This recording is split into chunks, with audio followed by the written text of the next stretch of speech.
Hello everyone, आज फिर पढ़ते हैं class 10th UP board important question की सीरीज में।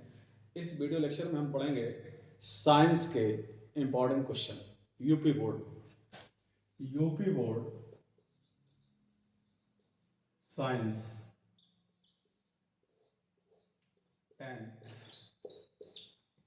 10th क्लास में इम्पॉर्टेंट क्वेश्चन की सीरीज में हम पढ़ेंगे इम्पॉर्टेंट क्वेश्चंस। तो पहला क्वेश्चन मैं ले रहा हूँ, इसके लिए मैं एक पहले फार्मूला लिख रहा हूँ। उस फार्मूले के बेस पर हम क्वेश्चन को पढ़ेंगे। हमारे पास ये फार्मूला होता है R equal to rho A upon L. ये फार्मूला होता है। आर क्या है हमारा? प्रतिरोध, किसी भी चालक का क्या है? ये प्रतिरोध कहेंगे इसको। ये क्या है? उसका क्षेत्रफल, और उसे क्या लिखते हैं हम लोग? परिच्छेद का क्षेत्रफल या अनुप्रस्थ परिच्छेद का क्षेत्रफल। अनुप्रस्थ परिच्छेद का क्षेत्रफल। और ये क्या है हमारा?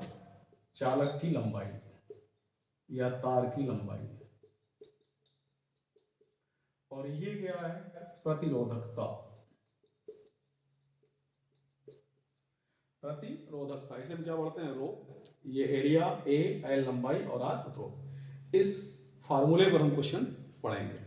हाँ, इसमें थोड़ा याद रखेंगे कि वॉल्यूम हमारा क्या रहेगा? Constant, right. यदि हम ये मान लें कि वॉल्यूम हमारा कांस्टेंट है, राइट, तो V1 पहले का वॉल्यूम और दूसरा वॉल्यूम क्या होगा? इक्वल होगा। तो इसकी जगह क्या लिख सकते हैं? A1 into L1। इसकी जगह पर A2 इंटू L2 लिख सकते हैं। A1 क्या है? क्षेत्रफल, और पहले क्या लंबाई थी? L1। फिर उसका क्षेत्रफल बाद में क्या हो जाता है? A2, और लंबाई L2। और हमें पता है वॉल्यूम इक्वल टू या आयतन इक्वल टू क्या होता है? क्षेत्रफल इंटू लंबाई। ये ठीक है ना? इधर इसी तरह से क्षेत्रफल इंटू लंबाई। तो क्या हुआ? वॉल्यूम यदि हम कांस्टेंट मान लें, पहले का वॉल्यूम और बाद का वॉल्यूम क्या इक्वल हो, तो इस फार्मूले को अप्लाई कर सकते हैं। तो इस फार्मूले पर हम एक क्वेश्चन लेते हैं। देखिएगा, जैसे एक क्वेश्चन लिख रहा हूं मैं। किसी चालक की लंबाई L है तथा क्षेत्रफल A है।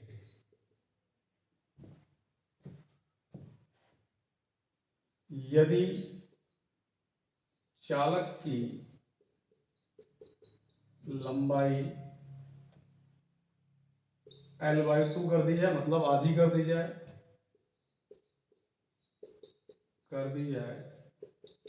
तथा क्षेत्रफल 2a दोगुना कर दिया जाए, 2a कर दिया जाए, 2a कर दिया जाए, तो चालक का नया प्रतिरोध क्या होगा? नया प्रतिरोध क्या होगा जबकि प्रारंभिक प्रतिरोध 4 ओम है। प्रारंभिक प्रतिरोध जब कब की बात हो रही है यहाँ पे? जब लंबाई क्या थी? L थी, और क्षेत्रफल क्या था? A था। ये मैं क्वेश्चन ले लिया मैंने। उसकी लंबाई क्या कर दी जाती है? आधी कर दी जाती है, और क्षेत्रफल दोगुना कर दिया जाता है। तो चालक का नया प्रतिरोध क्या होगा जबकि प्रारंभिक प्रतिरोध कितना है? 4 ओम। चलते हैं इसके आंसर में। हमने जो फार्मूला लिखा था R equal to rho A upon L, right. इस फार्मूले को हमने लिखा था रो ए अपॉन एल, ठीक। तो पहली कंडीशन क्या है? फर्स्ट कंडीशन में हमारे पास लंबाई क्या है? L1 इक्वल टू हम क्या लिख देंगे? L, और क्षेत्रफल A1 इक्वल टू क्या? A। ये पहली कंडीशन है। और इस कंडीशन में प्रतिरोध कितना दिया हुआ है? 4 ओम। R1 इक्वल टू 4 ओम, ये हमने लिख दिया, राइट। तो इसमें हम फार्मूला बना लेते हैं। R1 इक्वल टू क्या हो जाएगा? R1 ये कांस्टेंट रहेगा, इसमें कोई चेंज नहीं आएगा। यदि चालक एक ही पदार्थ का बना है तो इसे रो, इसे क्या बोलते हैं? रो। इसमें कोई इफेक्ट नहीं आएगा, ठीक। तो रो A1 अपॉन क्या लिख दिया मैंने? L1। This is the first equation. ठीक। अब मैं सेकंड कंडीशन लेता हूँ। सेकंड कंडीशन में लंबाई क्या कर दी जाती है, आधी। तो L2 इक्वल टू क्या लिख दिया मैंने, L/2 and A2 equal to क्षेत्रफल कितना कर दिया गया, 2a। क्षेत्रफल मैंने लिख दिया 2a।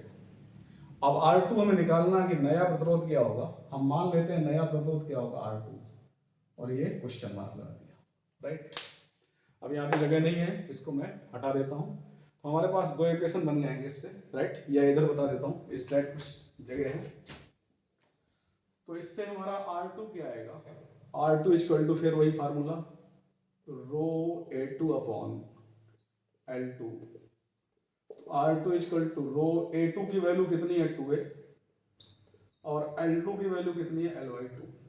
इस 2 को ऊपर ले जाओ तो R2 equal to rho into 4a upon L। This is the second equation. ये हमारा सेकेंड इक्वेशन आ गया, ओके। अब हम क्या करते हैं, इन दोनों में रिलेशन निकाल लें। R1 अपॉन क्या करते हैं, R2, इक्वेशन 1 अपॉन इक्वेशन 2। तो देखते हैं इस क्वेश्चन में, लिखेंगे इक्वेशन 1 अपॉन इक्वेशन 2, ओके। तो R1 अपॉन R2 हो जाएगा, और ये क्या हो गया, R1 की वैल्यू क्या है, रो A1 अपॉन L1। ये R1 की वैल्यू थी, अपॉन क्या हो जाएगा, rho into 4 A upon, sorry ये हमारे पास क्या था, L1, और यहाँ क्या था, L2 हमने लिख ही दिया था, ठीक है ना। तो एक काम करते हैं, A लिख देते हैं, क्योंकि A1 क्या A है और L2 की L1 क्या L, ठीक है ना। तो यहाँ नहीं लिखा मैंने, यहाँ आप समझ लो, A1 के प्लेस पे क्या लिख दिया, A, और L1 के प्लेस पे L, ठीक है ना, क्योंकि हमने यहाँ पे चेंज कर लिया था। R2 के प्लेस पे क्या, R2 की वैल्यू क्या, row into 4a upon L, right. इस रो से ये रो गया, L से L गया, राइट, और ये आ गया A अपॉन, या नहीं समझ में आ रहा तो इसको लिख लो पहले, rho A upon L, rho A upon L लिख दिया, और ये क्वांटिटी है रिवर्स हो जाएगी, ऊपर चली जाएगी, ये L ऊपर चला जाएगा, L रो इंटू 4a, राइट। इसको ऊपर भेज दिया मैंने, इसको ऐसे कैंसिल कर लो, this this this this, right. अब क्या आ गया, 1/4 आ गया R1 अपॉन R2, ठीक। अब क्या होगा, R1 कितना दिया था हमको, R1 हमने क्या लिखा हुआ था, R1 हमने लिखा था 4 ओम, राइट। तो R1 upon R2 equal to 1 upon 4, इसका मल्टीप्लाई कर देंगे तो R2 इक्वल टू आ गया हमारे पास 16 ओम, राइट। तो R2 इक्वल टू कितनी वैल्यू आ गई हमारे पास, 16 ओम आ गई, ठीक है ना। तो इस तरह से इस क्वेश्चन को कर सकते हैं। तो R में कुछ भी वैल्यू दे दिया जाए तो तुम निकाल सकते हो, 5 दे दिया जाए तो भी निकल आएगा, ठीक है। इसी में एक क्वेश्चन मैं और लेता हूं, यदि किसी तार की लंबाई L1, क्षेत्रफल A1 है तथा प्रारंभिक प्रतिरोध 5 ओम है,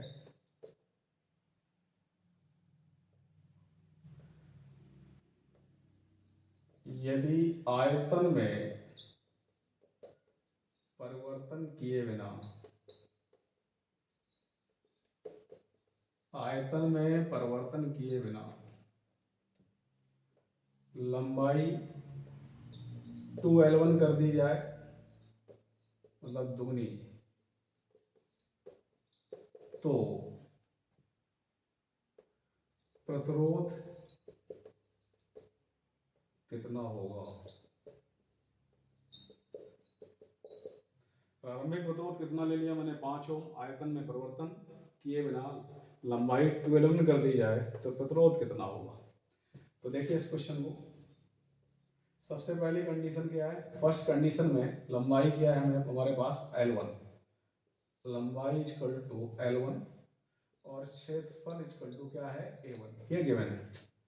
प्रतिरोध हम क्या ले लेते हैं, R1 equal to 5 ohm, right. Second condition में, इसमें यदि हम फार्मूला बनाना चाहें तो क्या बनेगा, R1 equal to row A1 upon L1। ये फर्स्ट इक्वेशन हो गया, ये इसमें फार्मूला बन गया हमारा। सेकंड कंडीशन में क्या किया जा रहा है कि आयतन में परिवर्तन नहीं होता, आयतन सेम है, लंबाई कितनी कर देंगे 2L1, तो लंबाई इक्वल टू हमने लिख दिया 2L1, क्षेत्रफल हमको पता नहीं है, हमने मान लिया A2। क्षेत्रफल के बारे में कुछ नहीं पता कि ये क्या है, लेकिन हमने A2 मान लिया नया क्षेत्रफल। अब प्रतिरोध क्या होगा R2, तो R2 हमने लिख लिया रो L2 सॉरी रो A2 अपॉन लंबाई कितनी दी हुई है, अब लंबाई 2L1 हो जाती है। ये हमारा सेकेंड इक्वेशन है। अब क्वेश्चन में बोला गया है कि आयतन में कोई परिवर्तन नहीं है, तो पहले का आयतन और दूसरा आयतन क्या है, दोनों सेम है, तो इस आयतन के प्लेस पे हम क्या लिख देंगे A1 इंटू L1, दूसरा क्षेत्रफल A2 इंटू लंबाई L2, और L2 कौन सी लंबाई है भाई, ये दिस इज L2, ठीक। तो अब ये इक्वल होगा पहले का आयतन बाद का आयतन, इसमें कोई चेंज नहीं क्वेश्चन में दिया हुआ है।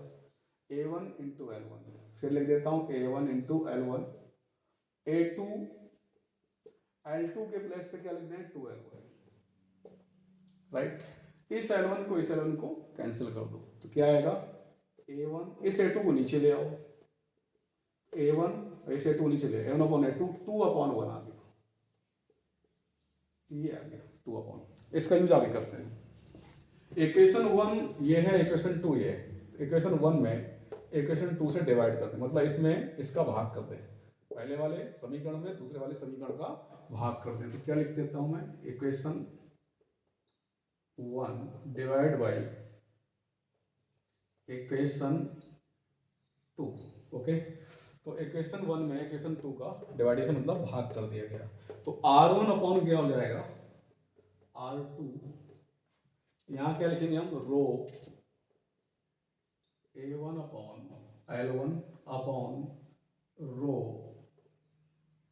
A2 अपॉन L2, ये मैंने लिख दिया, राइट। और L2 के प्लेस में हम क्या लिख देंगे बाद में 2L1, ठीक है ना, क्योंकि यही हमने लिखा हुआ है, ये L2 ही है, ठीक है ना। इससे या तो मैं इसको L2 लिख देता हूँ, ज़्यादा सही रहेगा, और बाद में इसको 2L1 कर देंगे, ठीक है ना।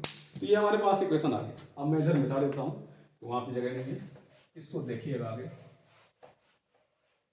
तो मेरे पास क्या आ गया R1 अपॉन R2, ये आ गया, ओके। तो इसमें तो कोई चेंज होने वाला नहीं, एज इट इज लिख दिया जाएगा जैसा लिखा हुआ है, और ये नंबर क्या होगा, चेंज रिवर्स हो जाएगा, ये ऊपर चला जाएगा। तो मैं क्या लिखता हूँ इसमें, रो A1 अपॉन L1 इंटू, और ये नंबर ऊपर चला गया, L2 अपॉन रो A2, ये आ गया। तो रो से row cancel, R1 upon R2, A1 upon A2 into L2 upon L, ये आ गया। A1 अपॉन A2 कर दिया, L2 अपॉन L1। अब यहाँ पे हमें कुछ पता है, A1 अपॉन A2 कितना पता है हमको, क्या इन्फॉर्मेशन है, 2/1। R1 upon R2 equal to A1 upon A2 के प्लेस पे क्या लिख दूं मैं 2/1। L2 कितना था 2L1 अपॉन L1, इसको कैंसिल कर दो, तो R1 upon R2 equal to 4 आ गया, राइट। अब इसको देखते हैं आगे। R1 आपको कितना गिवन था 4 ओम, तो R1 के प्लेस पे हम क्या रख देंगे 4, तो क्या हो जाएगा therefore R1 equal to 4R2, R2 equal to R1/4, R1 कितना था 5 अपॉन 4, ये हमारा क्या वैल्यू आ गई इसकी, R2 इक्वल टू क्या आ गया 5/4। यहाँ पर क्या 4 भी होता तो भी वैल्यू सेम आ जाती, 4 होता तो 4 कैंसिल हो जाते, राइट। तो इस तरह से इस क्वेश्चन को हम कर सकते हैं, ठीक है ना। तो अगला एक क्वेश्चन मैं लेता हूँ, देखिएगा।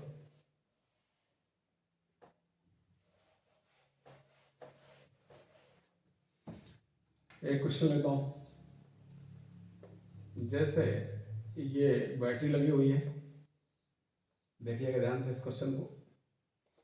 यहाँ पर एक प्रतिरोध लगा हुआ है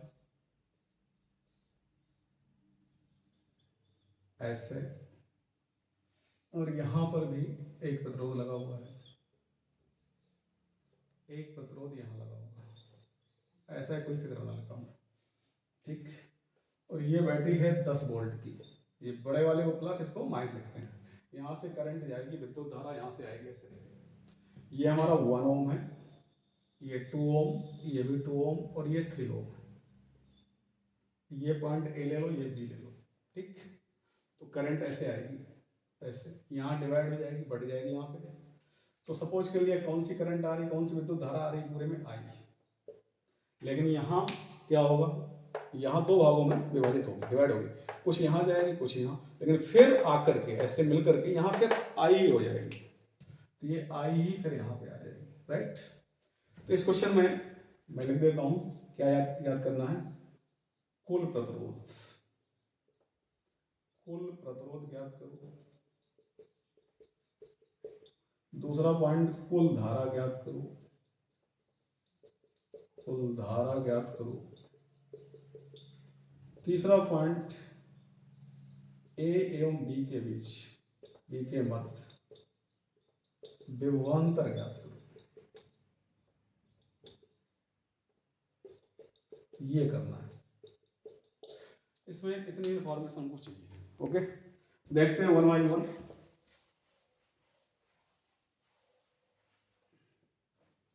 सबसे पहले क्या चाहिए, कुल प्रतिरोध। तो सबसे पहले क्या होगा, ये 1 ओम है, कोई प्रॉब्लम नहीं। ये 2 और 2 ओम किस में है, समांतर में। तो इनको समांतर क्रम में जोड़ लिया जाए पहले। फिर जो सिंगल प्रतिरोध इनसे बनकर आएगा, इससे और इससे जो सिंगल बनकर आएगा, वो ये और इसका सिंगल प्रतिरोध जो बन गया, ये और ये तीनों किस में होंगे, ये तीनों किस में होंगे, श्रेणी क्रम में। तो सबसे पहले मैं लिख लेता हूँ 2 ओम एवं 2 ओम समांतर क्रम में है। किसमें है, समांतर क्रम में है। इनका परिणामी प्रतिरोध क्या है, हमारा R डैश है। इनका जो परिणामी प्रतिरोध मैंने लिया वो क्या लिया, R डैश। तो समांतर क्रम में तुम्हें फार्मूला पता है क्या होगा, 1/R dash equal to 1/2 plus 1/2। समांतर क्रम में 1 में लिख लेते हैं, ठीक ना। तो ये क्या आ गया हमारे पास, 1/R डैश, 2 एलसीएम 1 + 1 2/2, ये कैंसिल 1 ओम आ गया। तो R dash equal to 1 ohm, right. इसका मल्टीप्लाई करके निकल आएगा। अब क्या है कि 1 ओम और इसका रिजल्टेंट या परिणामी क्या आ गया, R डैश, और ये 3 किस में होंगे, श्रेणी क्रम में। देयरफॉर 1 ओम कामा R डैश कामा 3 ओम किस में है, श्रेणी क्रम में, श्रेणी क्रम में है। कुल प्रतिरोध हम मान लेते हैं क्या है, R है। कुल प्रतिरोध R है, ओके। कुल प्रतिरोध R लेना है, ले लिया हमने। तो R इक्वल टू श्रेणी क्रम में तीनों सीधे सीधे जोड़ देते हैं एक साथ, 1 + R डैश प्लस 3। तो 1 + R डैश की वैल्यू कितनी है, 1 प्लस 3, ये कितना आ गया भाई, 5 आ गया। ये 5 ओम हो गया, ठीक। अब क्या निकालनी है, कुल धारा सेकंड में। कुल धारा हमने I मान ली। I इक्वल टू क्या होता है, V/R, राइट। V कितना है, कितना वोल्ट है, 10 वोल्ट दिया हुआ है वो, 10 अपॉन कुल प्रतिरोध क्या है R 2 एम्पियर। तो कितनी धारा आ गई, 2 एम्पियर। अब क्वेश्चन में क्या पूछा है, ए और बी के बीच विभवांतर, राइट। कितनी धारा जा रही है, I, और यहाँ से निकलेगी भी कितनी, I। तो ए और बी के बीच में विभवांतर चाहिए, तो ये सिंगल प्रतिरोध बन जाएगा। और 2 ओम को समांतर क्रम में जोड़ा हमने, R डैश सिंगल प्रतिरोध आ गया 1 ओम। तो ए और बी के बीच में हमें क्या चाहिए, विभवांतर। करंट कितनी फ्लो होगी, I। विभवांतर निकालना, प्रतिरोध कितना होगा, इन दोनों का परिणामी क्या होगा, 1 ओम। तो हम लिखते हैं इसको आगे।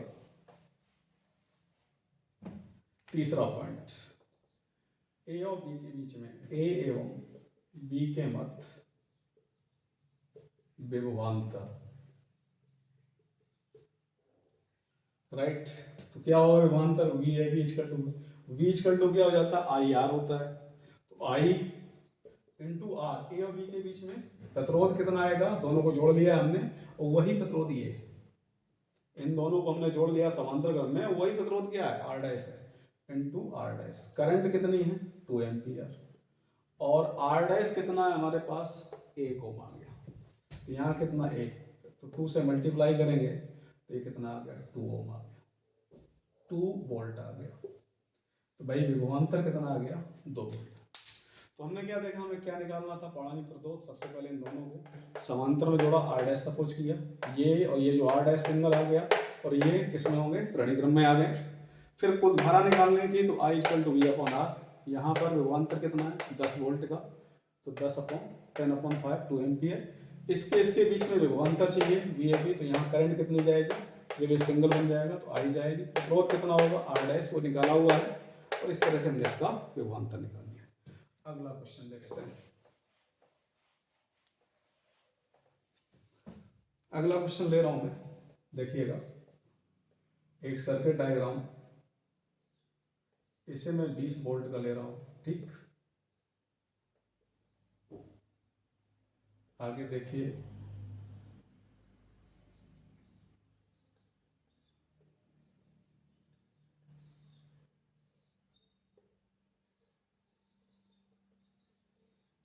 इस तरह का, यहां से करंट आई फ्लो हो रही है ऐसे, यहाँ पर 2 ओम, यहाँ पर 4 ओम, और यहाँ पर 6 ओम, और यहाँ भी 6 ओम दिया हुआ है, ठीक।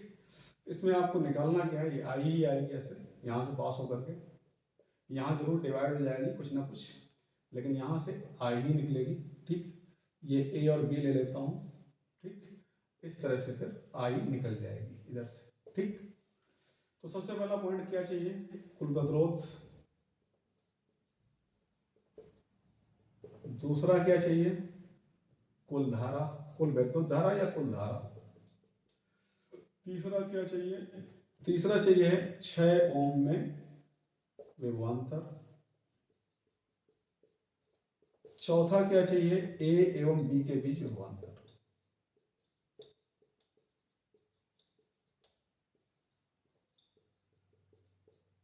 इतना हमको फाइंड आउट करना। ए और बी के बीच विभवांतर चाहिए, 6 ओम में विभवांतर, कुल प्रतिरोध, कुल धारा। देखिएगा इस क्वेश्चन को,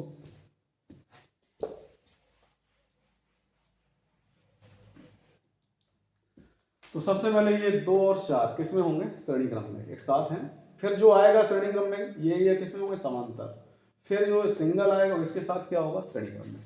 तो सबसे पहले मैं बात कर लेता हूं 2 एवं 4, 2 ओम एवं 4 ओम श्रेणी क्रम में,